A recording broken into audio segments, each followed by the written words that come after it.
Listen up, when I call your name, you pick up your bag. First guys will load on the rear bus right there. First guys. I call your name, sound off. These 91 troops are the last of some 600 men from the 46th Engineering Battalion at Fort Rucker that will be taking part in the combined training exercises in Honduras, codenamed Big Pine 2. These men usually work with trucks, cranes, and dozers, but today their tools were replaced with machine guns, M16s, and field packs. The heavy construction equipment was shipped to Honduras via the state docks in Mobile several weeks ago. Unit officers described the morale as high as the troops boarded the buses. How do you feel about going down there? It's all right. Adventure.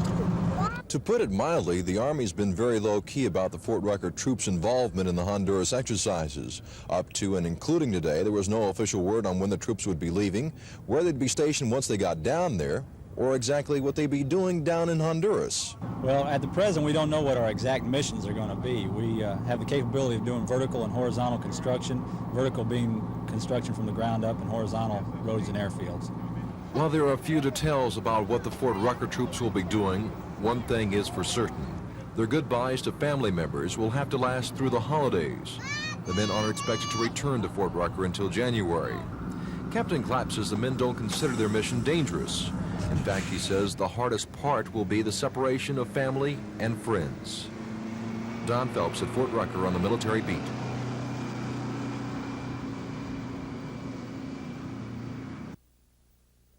The cabinet of the president, the Secretary of War, and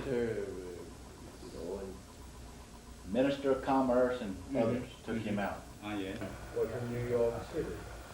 That's Madison Square Garden. And they were there. I mean, visit the Southeast. They heard about me running again in '72. So, I told you that the even mountain and the river changed after 10 years. So our country must change. I don't quite, I don't hear you. Well, the 10 years after all the Arama state having a joint venture with Korea. Now we have, I met the November. The weather is now in Korea is quite similar like this today. Yes. Autumn. But now in October, it will be not too cold inwardly. Not that long. It's very wonderful weather these days. Okay? And my party out 2 nights in Korea, the cabinet of Korea. Cabinet? The cabinet, Yes. you know, there is the cabinet of the president, the Secretary of War, Secretary of, and Minister of Commerce and others took him out. was in New York City. That's Madison Square Garden. And they were there. I mean, visit the Southeast Asia. I got an invitation to President Park, Prime Minister Sukarno of Thailand, Prime Minister of Malaysia. I got one from Simona Puma. Worried about me running again in '72. So I'm afraid I'll get some publicity, but we're friends now. Well, so as I told you that the even mountain and the river changed after 10 years, so our country must change. I don't quite, I don't hear you. Well, the 10 years after the visit. Yes, the 10 years. Yeah, it's quite big change in Korea. A lot of change. A lot of change. Yes, I'm sure it is. And of the United States, but all the Arama states having a joint venture with Korea. Now we have, I met The district attorney and the city councilman have been exchanging blows since July, when Mr. Watkins first refused to name names in the Todd Road case. Today, in separate news conferences, they showed how far apart they still are. Mr. Evans is confident he can get what he needs from Mr. Watkins without making concessions. Mr. Watkins says it's not safe for his police sources to come forward without guaranteed protection from the DA. Councilman Watkins has an unconditional, immediate duty to testify before the Montgomery County Grand Jury with no strings attached. My primary concern all along has been the safety and welfare of these officers. I think that his offer to negotiate springs from a very, very weak legal position. Your refusal to work with me in transferring the responsibility of these officers' safety and welfare from my shoulders to yours, has once again subordinated their unfortunate plight to a test of legal principles. Mr. Evans never really said whether he found Mr. Watkins' request for protection reasonable or unreasonable. He just said the offer was premature because he fully expects the Supreme Court to order Mr. Watkins to talk. I don't think that the Alabama Supreme Court is going to undo 150 or 60 years of binding case precedent and compromise fundamental rights guaranteed to a grand jury under the Constitution of Alabama and the laws of the United States. Regardless of what decision the court reaches, my conscience is clear. I now know that I have done everything any one man could possibly do to safeguard these officers and keep the truth alive. Mr. Watkins didn't indicate what his next move might be, except to say he expects to win in Supreme Court. Susan Silvernail, WSFA TV News.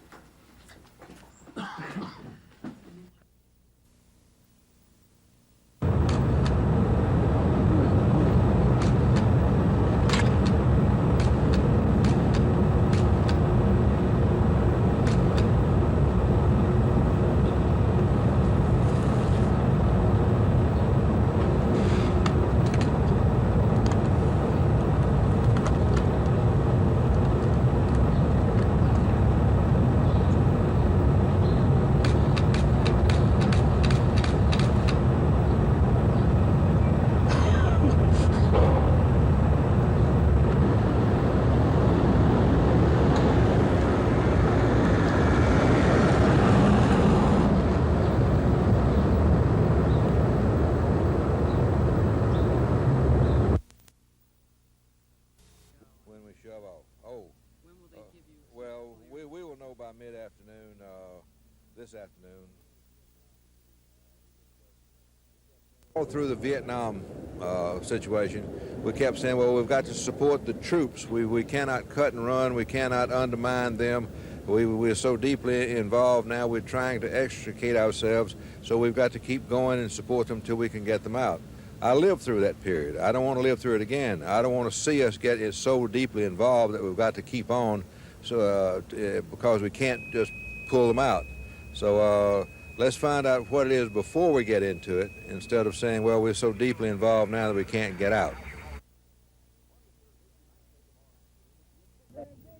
On the surface, you might say tomorrow night's game would be a cakewalk for the Vols.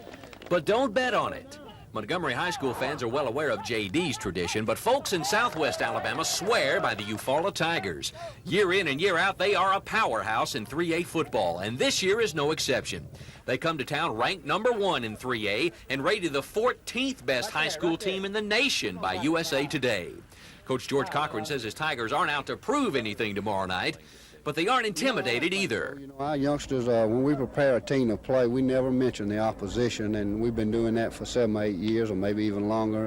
The thing we try to do is get them ready to play, and they'll probably line up against some people that are able to whip them, but a lot of times it'll be the second quarter before they realize it. They think that, they won't be intimidated. The two schools got together out of need and not want. Coach Cochran and Coach Charles Lee of Jeff Davis never really wanted to play each other. Financially, I think it'll help our school, and like I say, I think that, Coach Lee certainly, doesn't like to play a school smaller than him, but the way it's worked out, I think it's going to be good for both schools.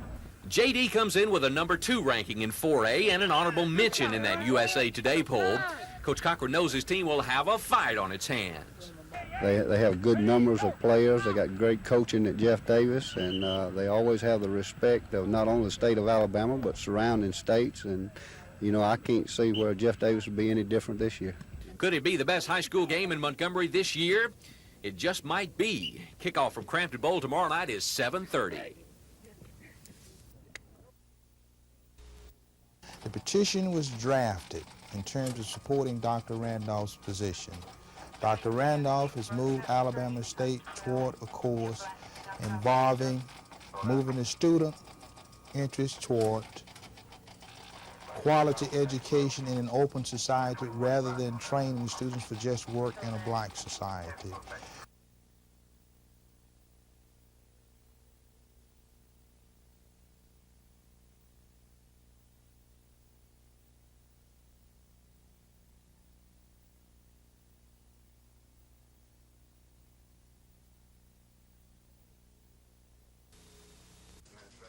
The latest news events highlighting the Montgomery Police Department prompted many of the calls today. Listeners wanted to know the mayor's opinion about the alleged unfair promotional practices in the police department, his stand on reinstating the Police Review Board, and what he thinks about a request to grant 2 police officers immunity if they come forward with information Councilman Donald Watkins claims they have about alleged police beatings in the Todd Road case. The mayor was direct with each answer. Anyone who has any knowledge about the Todd Road case or any other case and needs to go to the grand jury does so with my full blessing, and I will defend that person's right and obligation to do so.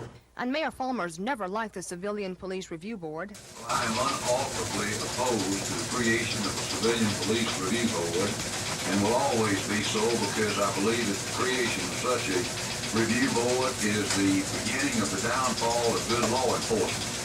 He prefers a written test for officers, a test that was outlawed in court. It puts a burden on those of us who have to make the judgments, and but we do it on the basis of what we think is best, on the officers that are the best.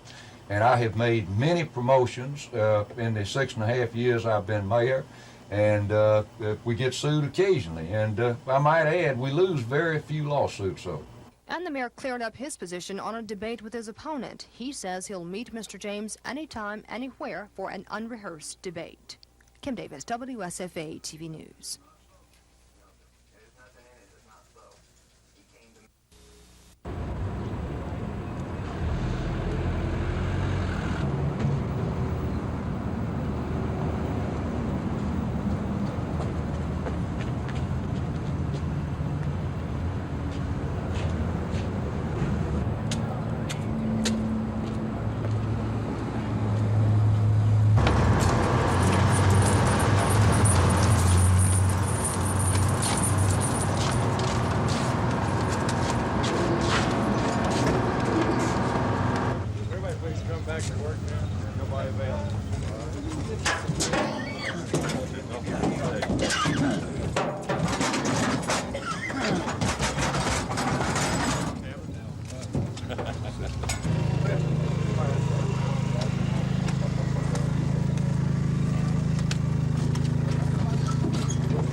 The Bus Regulatory Reform Act, passed last year by Congress, took away much of the PSC's authority to supervise bus routes by saying the Commission has no authority to supervise routes that run between states.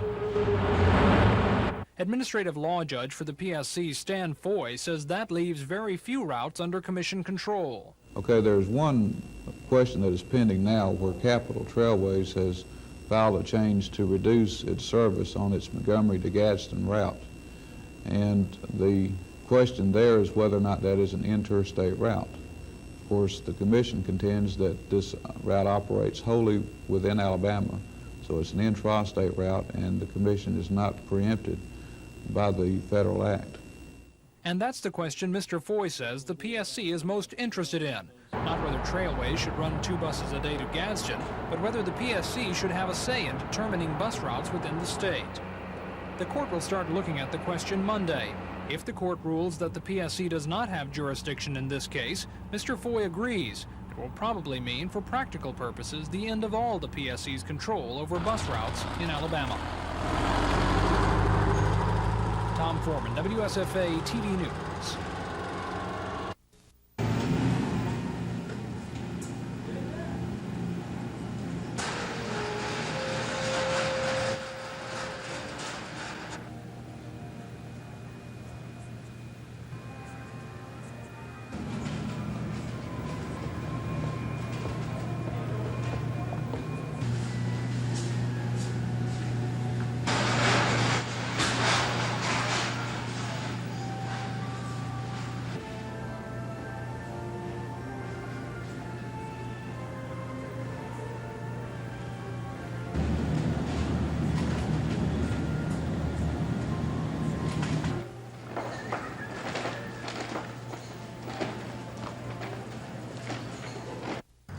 This is the first convention of the Alabama State Employees Association since the legislature authorized state workers to get involved in political campaigns.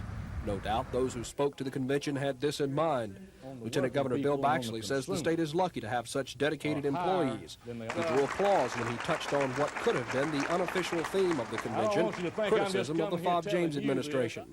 I know the press is here, and I don't know how they're going to interpret this, but I think that the state employees in particular and the state in general is in a lot better shape today than they were 1 year ago. Lieutenant Governor Baxley, who a year ago campaigned on how disgraceful the legislature is, today criticized the news media for not reporting all the accomplishments of the House and Senate.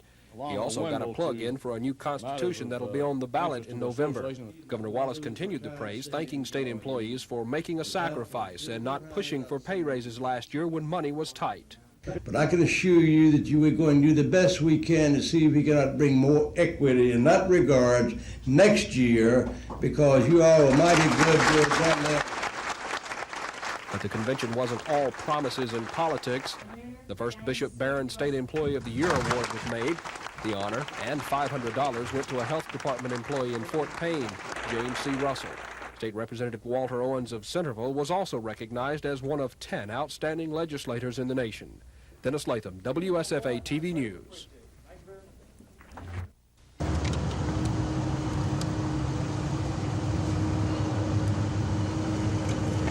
All right. Come on. All right, here we go. Hey, come on over.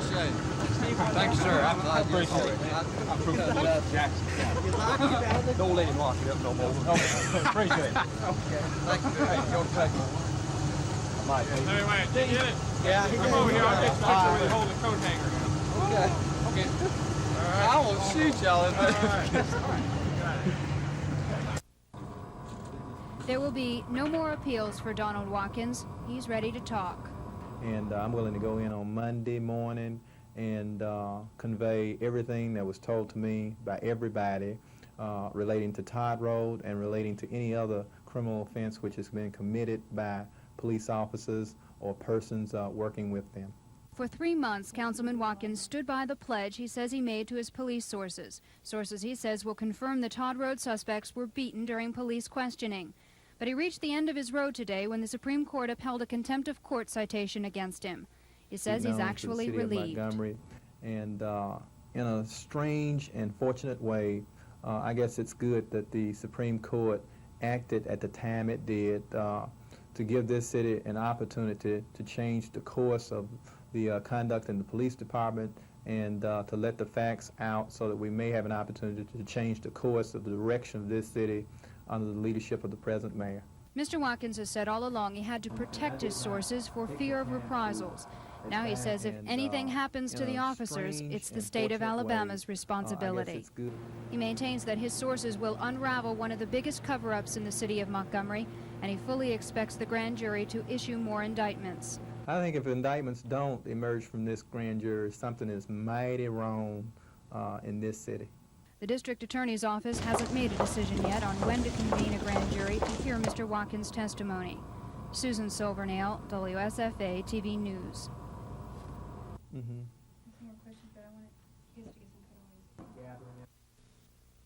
His stand on reinstating the police.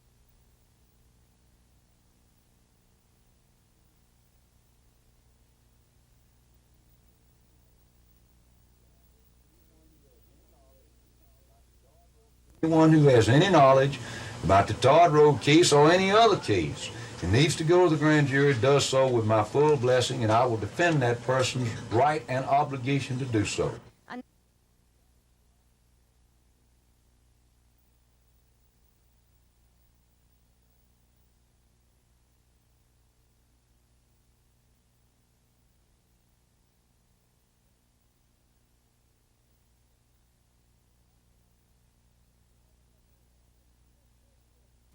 The Auburn football team makes its first road trip. They're headed north to Tennessee, still something of a mystery after a poor first half against Texas last week. Pat Dye says his team has had a good week. Well, we've had a good week's preparation, Phil, and we're going to find out something about ourselves this weekend because we're going into a tough situation we can go into right now. Health-wise, how are you? We are not healthy, but there's nothing we can do about that. We got enough to win with if we're ready to play. It's a big day for many of the young people. It will be, for some of them, their first trip on an airliner. And then tomorrow, it will be a totally different experience. They will be in an arena that seats about 92,000 people, with about 88,000 of them with something other than their best interest at heart. This is Phil Snow reporting from Danley Field. Meanwhile, Alabama is off to Nashville this week to battle Vanderbilt. Coach Ray Perkins says the Commodores will provide his team with a stern test. They always do. He's especially impressed with quarterback Kurt Page. He's doing a super job for him, moving the football and throwing the football. He did a super job last week in that 88-yard drive there with less than a minute to go to win the football game. The Commodores are fourth in the nation in passing, but last Saturday in this 29-26 come-from-behind last-second win over Iowa State, they also discovered a running game. Freshman Carl Woods gained 99 yards on 20 carries and scored a touchdown. He also caught 4 passes for 69 yards. It adds a new wrinkle to the already potent Vandy attack. The year goes on, if he continues to stay well and do the things that we think he'll be able to do, we're going to put the ball in his hands a lot more. 2-0 Alabama against 1-1 Vanderbilt. Kickoff from Dudley Field in Nashville, 7 o'clock tomorrow night.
I see him holding.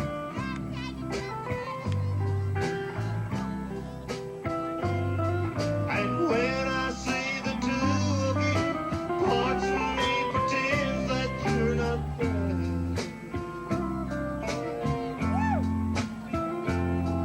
If I can't have all of you, just give me what you think is fair.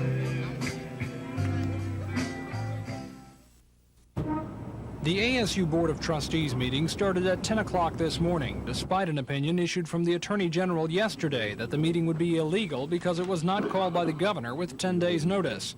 The board apparently tried to get around that by suggesting this was a continuation of the last board meeting.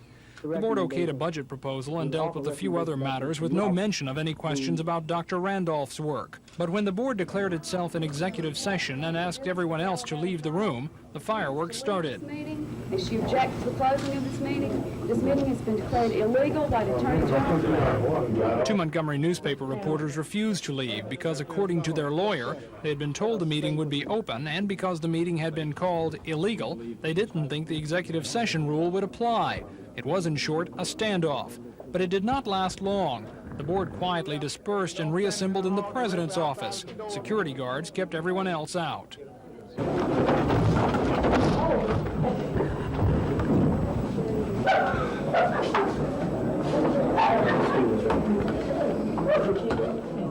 What's your name?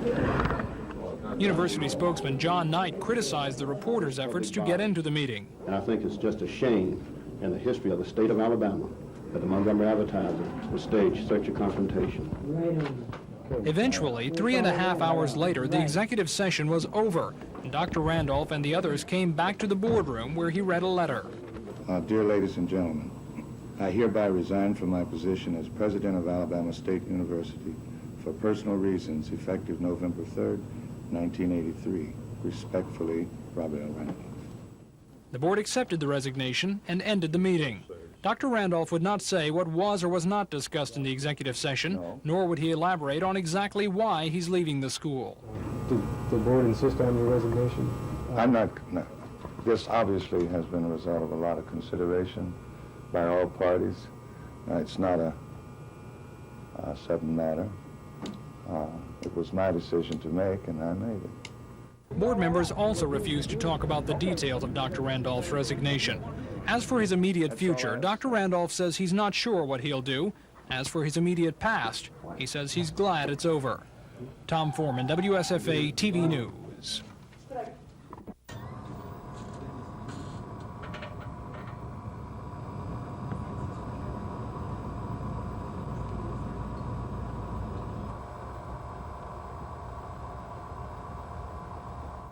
How are these police officers? I would assert that argument if any attempt was made to indict me. Well, Timing. I think that they ordered me to go ahead and comply some 18 or 17 days prior to a municipal election. And I think that much of the information I have will be public by that time. And that gives the citizens of this city an opportunity to decide whether they want to continue under the present leadership of Mayor Farmer or whether they want a new direction for this city.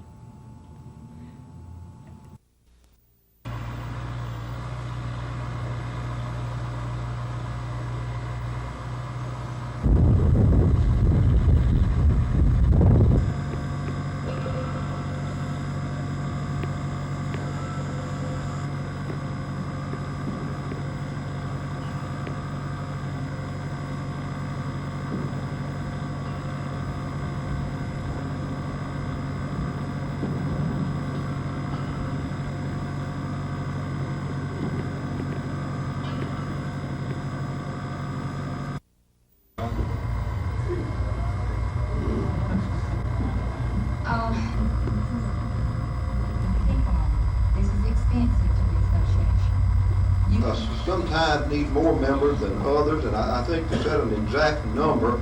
I think coming from this convention, it'll be a salary increase for state employees. As you know, last year they voted not to pursue a salary increase in light of the financial condition of the state, and so therefore we've been 2 years without a raise, and this will be our main focus next year.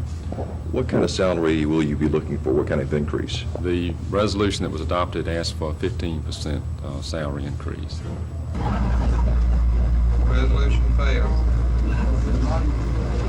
If I might add, I think that it reflects the view of state employees that we're realistic and responsible, and we can't ask for the moon, and we want to be responsible citizens, and that a salary increase is definitely needed, and they're dedicated people, and they deserve it.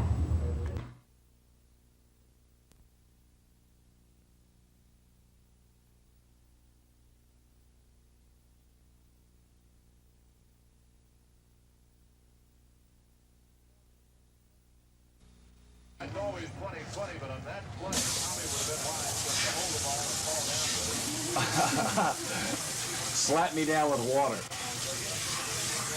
We can't get him one way, we'll get him the other. The part is really unlike me. It's a bully. It's a guy who pushes Will Stockdale, who is the lead character, around in the play. He makes things up and does anything he can to get him in trouble. And I don't feel really at home doing the part because I'm not really that type of individual that if you go to the play that you'll see. But like I say, if you're going to be an actor, you're going to have to learn to do it all. So I've adapted. I've become a bothersome individual, and I think I've done it well.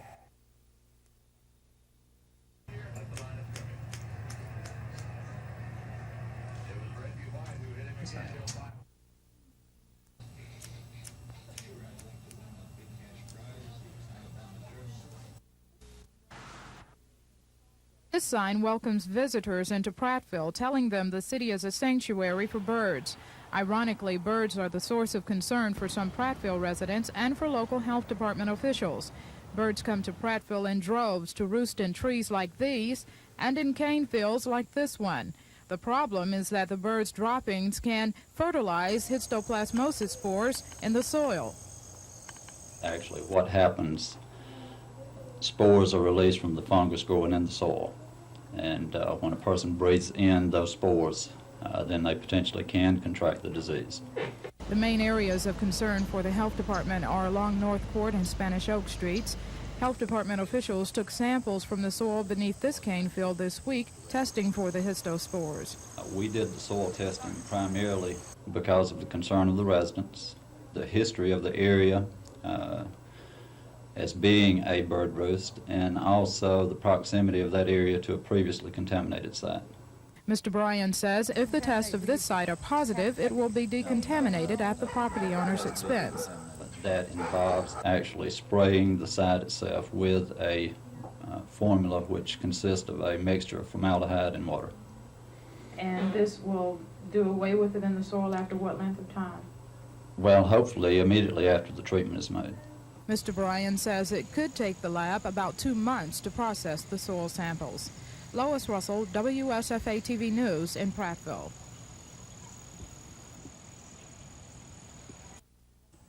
Autauga County Health Department Director Bobby Bryan says 4 years ago, 3 sites in Prattville were found to be contaminated with histospores. 15 children who camped on one of the sites were infected. Gail Hinton, who lives here on North Court Street, was infected when her brother unknowingly brought the histogerms home on his camping equipment. Doctors at Jackson Hospital had to remove part of one of Gail's lungs last month because of the infection. She's 14 years old. This sign is a bone of contention for the Hintons. They say the city shouldn't try to protect the birds since they pose a potential health hazard. The Hintons want the sign taken down, but Mayor Gray Price says that wouldn't really solve anything. Some garden clubs asked me if I would put the sign up since they'd had the sign made for 3 or 4 years. When I came into office, they said, would you put the sign up? And I said, sure, I'd be glad to. You know, histoplasmosis was the last thing on my mind, and, that would have nothing to do with. You can't kill the birds. I mean, even if we took the sign down, we're not going to let people go out and shoot birds in the city limits anyway. While the mayor says he's confident his town isn't facing a histoepidemic, he has received calls from residents about the histoplasmosis. Several residents who didn't want to appear on camera say they're concerned about the histo threat. Some say they've received positive blood test results and they're scared. One woman said she's so afraid that she won't go outside to do yard work anymore, and she says she has developed some symptoms that appear to be caused by histoplasmosis. Mr. Bryan says his office tested 16 persons for histo the last of August. Most of those tested lived in the North Court Spanish Oaks area. 8 persons tested positive. According to procedure, the test had to be given a second time. Those results won't be in until next week. In the meantime, Mr. Bryan says residents shouldn't panic. There tends to be in this kind of situation, of course, a lot of apprehension on the part of the people. But I think with the proper precautions, this situation can be handled. Lois Russell, WSFA TV News, reporting from Prattville. That's it. After a sluggish first quarter, Tennessee tailback Johnny Jones helped the Tigers. Gerald Robinson knocked it loose. Tommy Powell recovered it at the Tennessee 37. Aided by a holding penalty, Auburn's Bo Jackson punched it in. 7-0 second quarter. Bo had 91 yards on 15 carries. Third quarter, Auburn leading 10-7. Bo Jackson appeared to have made a great touchdown run, but Auburn was holding on the play. Del Greco then kicked a short field goal, 13-7. Randy Campbell had a great day. 10 completions on 16 attempts for 118 yards. This one to tight end Ed West for 14. Campbell screened to Jackson to set up the touchdown at the 8-yard line. Randy then carried it in, 19-7, and the Tigers were on the verge of routing Tennessee. Trey Gaines, a freshman out of Cairo, Georgia, took the heart out of the Vols with this 81-yard punt return. It is the first time Auburn has returned a punt for a touchdown since Mississippi State 1974. Alan Cockrell tossed the Vols into the end zone to make it 27-14 midway of the final quarter. The first points Auburn has allowed this year in the second half. But Auburn came right back. They were in the end zone just a few minutes later on this beautifully executed reverse. Clayton Buford carried it the final 25. Auburn whipped Tennessee decisively, 37-14. This is Phil Snow reporting from Knoxville. Right from the start, you knew it would be a long night for Eufaula. Their first drive, Calvin Thomas fumbles after the hit. Brad Sims recovers for the Vols at the Tigers' 16. That led to this Lath Alwyn 22-yard field goal, 3-0 JD. The Vols struck again later in the first on some razzle-dazzle. Clarence Johnson on the reverse. He'll pull up and fire downfield to a wide-open Steve Hewitt.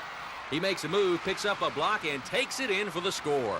A 58-yard play, and Jeff Davis led it 10-0. JD converted another fumble into another second quarter score. Kenny Day goes in from the 1, 17-0 at that point, 20-0 Jeff Davis at halftime.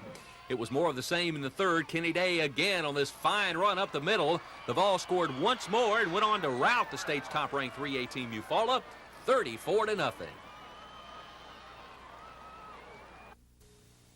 More money and better living, that's all. You know, I just went into business in Evergreen, you know, and business is prospering a little bit. It's a pretty nice place. I'm worried about this war situation.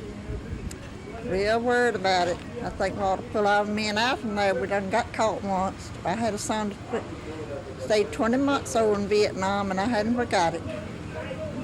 Wish we could have peace everywhere. Just happy to be alive. I'm happy to be alive. I wish that our economy and everything could be better, but it can't. We got to be satisfied with it, I guess. Do the best we can with what we got. Well, I'm visiting Evergreen from Buffalo, and I certainly enjoy it, you know. I enjoy a nice country air, friendly people here, and just have myself a real vacation. Talking about our boys being over yonder, we ain't got no business over there. Send enough over there to whoop this and get on with it. If I ain't too old, I'll go if he wants me. Well, nothing but fishing, having a good time. I'm retired, just enjoying life. I left Evergreen on October the 3rd, 1936 to go away to prepare for the ministry.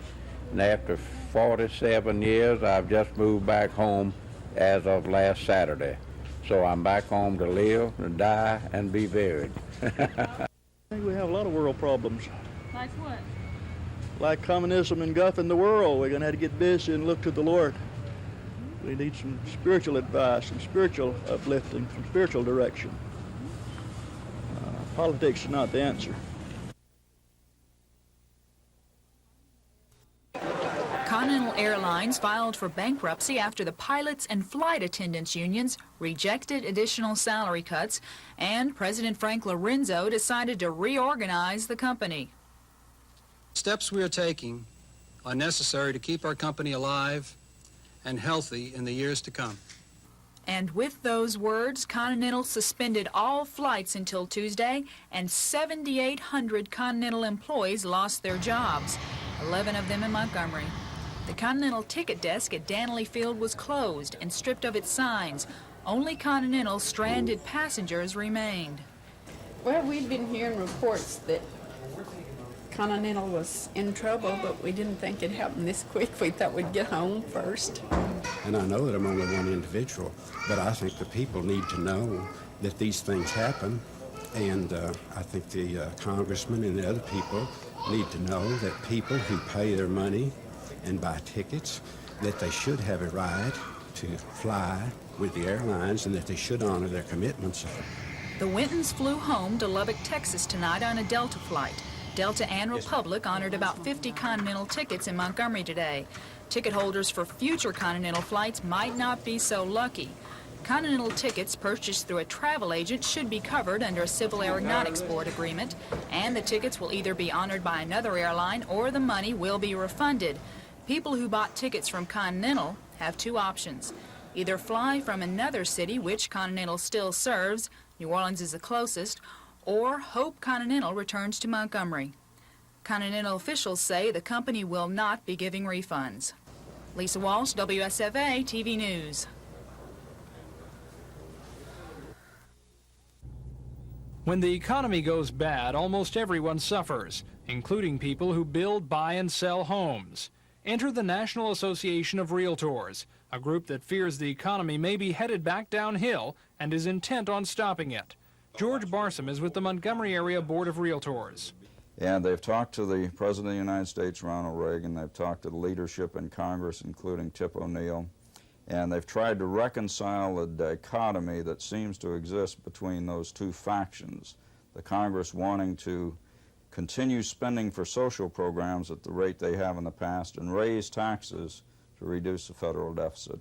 The administration, on the other hand, wanting to balance the budget by reducing spending for social programs, continuing to increase the spending in defense, and at the same time reducing taxes. The Realtor solution to the problem is called 3 for All. In short, a program that would cut back the growth rate of government spending 3%, at the same time reducing tax adjustments by the same amount. What that would add up to, they say, is an easing of the deadlock between Congress and the administration. And within 5 years, if this program was continued and the financial projections out into the future were maintained, the budget could be balanced at the end of those 5 years. And that, along with lower interest rates, they say will mean good things for Alabama, like more than 42,000 new jobs, a $1,300 yearly income hike for the average family, and a whole lot more home sales. The reason for this is the number of people who are in the market to buy houses could afford to buy the houses at the reduced lower interest rates. At the rates they are now, it excludes a great number of the home buyers who have a need and a want to buy homes, but they can't qualify for the loans. And that's the bottom line. Tom Foreman, WSFA TV News.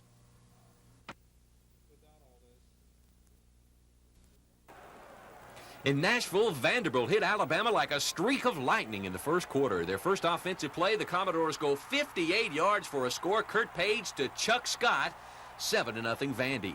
A fumble led to their next tally. Gary Woods goes in from the 1, 14-0 Commodores, and they led it 17-0 before Bama got untracked in the second.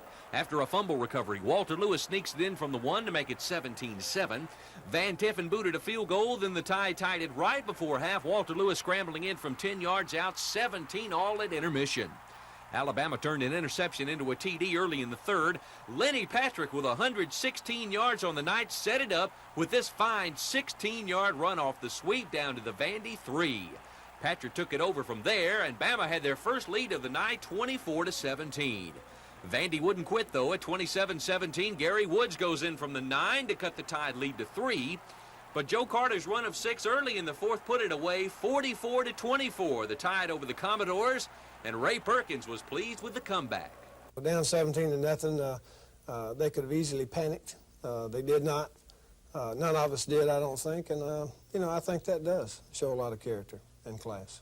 In Knoxville, Bo Jackson got Auburn on the board midway through the second quarter with his dive over from the 1. But Tennessee bounced back to tie it as Alan Cockrell connects with Tim McGee for this 30-yard score.